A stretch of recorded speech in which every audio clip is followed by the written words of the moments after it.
My name is Hannah. I am a competitive powerlifter, and here's everything I did to drop from the 52 kg weight class to the 48 kg weight class.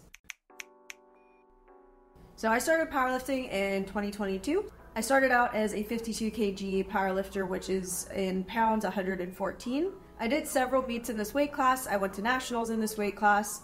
But last year I decided I wanted to try going down to the 48 kg or 105 weight class. Reason being, I am small, I'm only 4'11", and I was already walking around at 114 approximately, just normally. And I feel like I can be a lot more competitive going down a bit into the 105 weight class. I will preface by saying I don't recommend that new powerlifters, anyone that is starting their first meet or within their first year of training, I don't recommend trying to do an aggressive weight cut for a few reasons. One, injury risk becomes much higher if you are not fueling your body properly. And two, you haven't even really seen what your body is capable in your natural weight class. I do think that going down a weight class is a personal decision, it's a competitive decision, it's something you have to really want to do because it's gonna suck.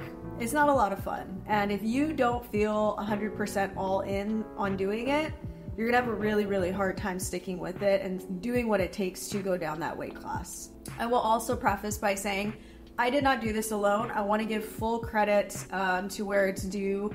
I work with a coach, a powerlifting specific coach. He's the owner of Mana Barbell. He is one of the OGs. He's been doing this sport for decades. He has coached countless lifters. So he also helped me a lot with this. I don't think I could have done this successfully without him. So I want to give credit to where it's due. This is not all my own planning. This is not all my own doing. He helped me an incredible amount with this. So thank you, Coach Darren, for all of your guidance. Everything I'm going to share is just real simple stuff that I did to successfully go down a weight class and compete. I actually just competed about a week ago, and I was able to set several state records in Hawai'i for squat, bench, and total. So first things first, let's talk nutrition, because honestly, that's going to be the majority of where the work is done when it comes down to going down a weight class. Assuming you're already training, if you are a powerlifter, if you are someone that's in a weight specific sport, you're probably already training, you probably have your training regimen down. So it's going to come down to nutrition. What are the things that you need to do to make sure that you're able to still perform, still keep up in your training sessions, not see big strength losses or performance losses, while also losing body fat and going down that weight class? So one part is going to be body composition, so trying to lose body fat in a more long-term perspective, and then also dehydration and water manipulation, because for my sport, it's kind of a twofold approach. You could go all in on water cutting, but you're gonna feel like absolute garbage the week of. So I did it in a more long-term approach where it was about 6 months. I was focusing more on trying to get down to a certain kind of setting point, and then from there I was able to water cut the last couple of pounds. My coach recommended that I attack this primarily with carb cycling being my strategy. I'm already someone that eats pretty clean for the most part. I'm also a nutrition coach, so I'm someone that's already pretty mindful of the things that they're eating. I don't eat a lot of fast food or processed stuff or just junk food in general. But for me to be able to see that weight change, I needed to manipulate my carb intake to get my body to a point where it was able to kind of sit at this new setting point. So we started carb cycling back in October, and we also increased my protein quite a bit. So again, for reference, when I started this, I was about 114, 115 pounds. I was eating anywhere from 130 to 150 grams of protein a day. That is a lot of protein for like normal people, but especially for me being small, a female, that is a lot of protein. But I do attribute that to a big reason why I didn't see a lot of strength losses or muscle losses. I actually was able to still build a lot of strength. I actually PR'd my bench. I was able to match my squat, and I PR'd my deadlift in training, not on the platform. So again, we'll get that later. But it was something that I think really helped me to maintain that muscle mass and that performance. So protein is going to be huge.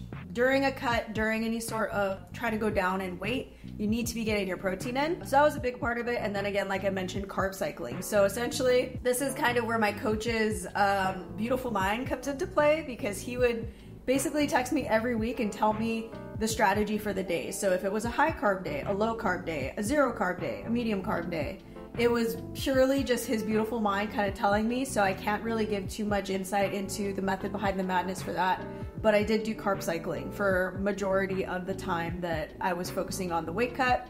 Also had some cheat meals in there, which is important, cheat meals and refeed meals. Again, you need to continue keeping your metabolism going. You need to give your body the energy that it needs, especially with training sessions. And that was really my strategy for the majority of the time. Up until about 2 weeks out, which is when I started getting really strict on the things that I was having. So cutting out a lot of condiments, because anything that really wasn't like a protein, a true carb, or a leafy green vegetable, I pretty much cut all of that out. Obviously cut out alcohol, pretty much all of the fun stuff was gone for the last 2 weeks or so of the prep. So the week of the prep was pretty much where I just cut back to everything really clean. No sodium, no added salts, no added condiments, pretty much chicken, turkey, fish, rice, and leafy green vegetables. And that was about it. And I ate that way pretty much the whole week. I weighed in on Friday afternoon, and my last meal was on Thursday night. So this is gonna be dependent on kind of where you're sitting up until the weigh-ins. If you are pretty much already at weight, you could probably eat up until the morning of your weigh-ins, and then depending on what time it's at, you'll probably be fine going into weigh-ins eating a small meal. But for me, I was just a little bit over still on Thursday night, and I had to weigh in on Friday afternoon. And so I just made the decision to fast until weigh-ins from Thursday night until Friday. And for me, it's just easier to fast because if I am gonna eat something, it's gonna make me even hungrier. So I felt like fasting was a better mental option for me to just know that day I was gonna fast, and then afterwards I would have my refeed and rehydrate, which is possibly the most critical part of executing this correctly. The refeed and the rehydrate. I think this is something that next time I do my weight cut for another competition, this is something I will probably adjust a little bit. I was so thirsty after my weigh-ins that I think I tried to drink water too quickly, and it kind of caused my stomach to hurt a little bit, and so I wasn't eating as much as I probably would have. So sipping water really slowly, making sure that you're taking all of that hydration and nutrients back in nice and slowly so your body can absorb it, and eating small meals throughout the evening. So I did have a pretty good refeed and rehydrate strategy, but I think that was the one thing was I just drank water too fast after I got off the scale, and that's just something kind of live and learn. It's my first time doing it, and so I would make that adjustment in the future.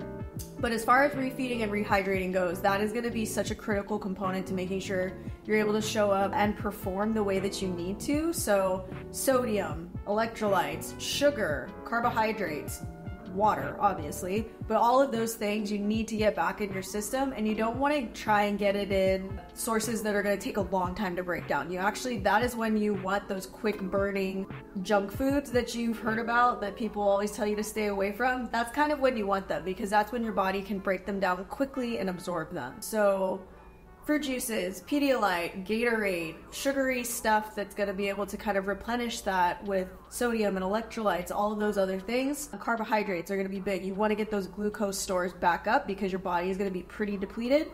I ate a donut after I got off the scale. It was great. That's kind of what I wanted, and that was just like one of the easiest ways to get some calories and some carbohydrates back in, but you do you. I just recommend trying to get it something quickly, and then having small meals throughout the evening as you kind of refeed and rehydrate. Just introducing small meals with protein, carbs, a little bit of fat, but not too much fat. Again, we don't want to cause GI issues. Outside of obviously all of the nutrition things, which I can go more in depth onto any of those topics in a separate video if that is of interest, we have the training side. And again, if you are someone that is in a weight specific sport, you're fighting, you're doing powerlifting, you're doing wrestling, anything like that, I'm assuming your training's probably already pretty dialed in, or you want to be watching this video. But for those of you that are maybe trying to figure out ways to make sure that you are still staying on top of your training during a weight cut, the biggest thing I can say is not to overdo it, not to overtrain yourself. I think that is probably one of the biggest mistakes that people make, is they know they need to be obviously burning more calories, expending more energy to lose that weight. So they overdo it, and in resulting so they overtrain and they feel like shit and the performance goes down, they get injured, a lot of things can happen. For me, during this entire prep, pretty much, I only do 3 hardcore workouts a week. And so again, this is my coach's programming. I can't take any of the credit for the programming. This is all him. But I go into the gym 3 days out of the week. Those sessions over the course of this prep range anywhere from 2 to 3 hours per session. So, and that is not like a 2 to 3 hour session where you're like sitting around eating gummy bears in between like everyone thinks powerlifters do. This is like 2 to 3 hours of hardcore, intense workouts, high volume, different modalities. You're really putting in the work. But that's only 3 days, so that gives you a lot of time to recover in between. And I think that really is fundamental to making sure that you are recovering, especially with a sport like powerlifting. Your body is going through a lot of stress, your nervous system is going through a lot of stress, and you have to give your body the time to recover. Otherwise, you're just gonna get injured, especially with a calorie deficit. Outside of those 3 workouts that were powerlifting specific, I also do an upper body pump on Mondays. That's usually just my own workout, just some dumbbells, doing more blood flow kind of mobility, and then just kind of getting a little bit of extra accessory work in there. That's usually an hour. It's a pretty easy workout, but it's more just to, again, kind of focus on the upper body side of things. And then I was also doing some sprints. So that would be usually once, I think at one point I was doing 3 times a week, but that was for a pretty short period of time. And those sprints were, again, power specific. So my sport is all about the amount of power you can generate. So this was really focusing on power output, heart rate variability, being more conditioned for those intense training sessions. And that, again, was all of my coach's programming. Can't take any of the credit for that. So all in all, at peak training volume, I was doing 3 3-hour workouts a week, 1 upper body, 1 hour workout, and then probably 2 to 3 sprint sessions a week. And those sprint sessions were 10 minutes, but they were intense, 80 to 100% sprints. So a lot of people would look at that and be like, that's not very much training. But again, it comes down to how are you showing up in those training sessions? If you're showing up 5 days a week to the gym, but you're half-assing those sessions, you're not going to really see as much progress if you show up 3 times a week and you're 100% in. So that is a big component.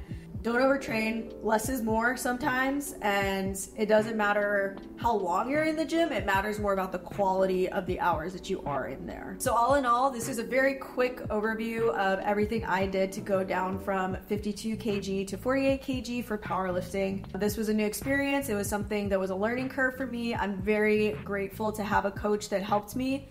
That is my final tip. If you are going to be doing something like this, I highly recommend getting a coach. Work with someone that knows more than you. And that is why I'm working with my coach. He has been doing this for decades. He knows what he's doing, and I trust him. And that takes a lot of the stress off of me as an athlete, even though I am also a coach. At the end of the day, when it comes to my sport, I am the athlete and I want to perform the best I can. And so that means delegating that responsibility to my coach to give me the knowledge to show up and do what I need to do on the platform. I hope this is helpful. If you have more questions about this, powerlifting, nutrition, anything, let us know in the comments below and we'll make another video about it. Be kind, train mean.